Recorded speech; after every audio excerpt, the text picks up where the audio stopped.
The building code breaches identified at over 30 housing units under construction in Phoenix Park Village, St. Catherine. But according to the mayor, it is one of several issues and breaches in gated communities across the municipality that he stresses the local authority is working to address. Krista Campbell has more. Hopefully it can be sorted and it don't require any demolition and stuff like that.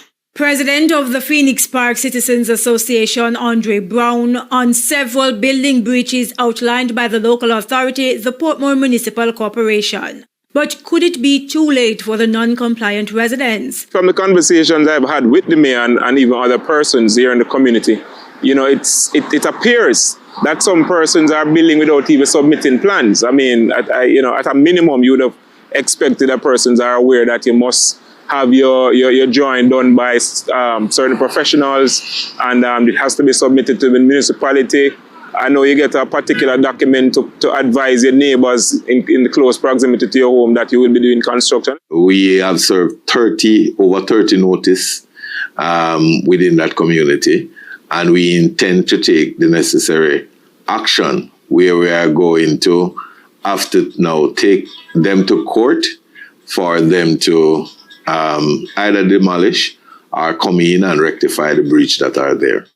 And Mayor Leon Thomas is not buying into the explanation from some residents that they did not know they needed to submit a building plan before doing any form of construction. The mayor says there are sufficient notices advising of same, as well as documents needed for building approvals to be granted, posted in public spaces all around Portmore. From phase 1 of the development, the Portmore City Municipality continue to meet with the Citizens Association, and we outline the different steps going forward. We also provide them with documentation and the requirements, and also on the council page, it is being posted of the different steps that the homeowners need to take. I'm not aware of the residents specifically, not aware of the exact homes that are in breach, but I suspect that as per the press release from the municipal, that they have been notified and that they will be making the amendments and correction accordingly.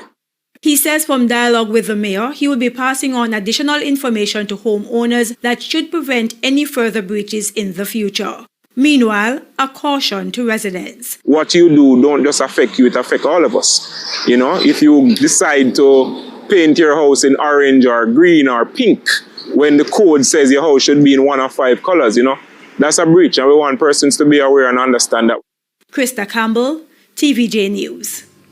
In the meantime, President of the Phoenix Park Citizens Association, Andre Brown, says he's eagerly awaiting the passage of the Gated Communities Act to address pressing issues in the Portmore St. Catherine-based housing scheme.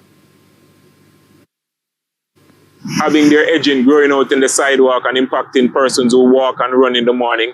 We have elderly persons who that's how they exercise. They come out, they buy into a gated community and the space is made available for you to walk and exercise and just be out with your children sometime.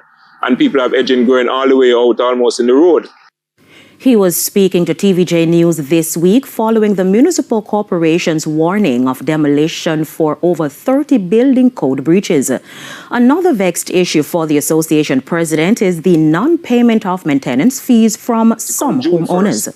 Based on the fact that the government have increased the minimum wage, we'll have to brace for an increase in the cost of the security service to keep the place looking lavish and nice and keep up the aesthetics. It's the maintenance funds that are needed, and we have a number of residents that are non-compliant. He says the increase could be in the region of 10%.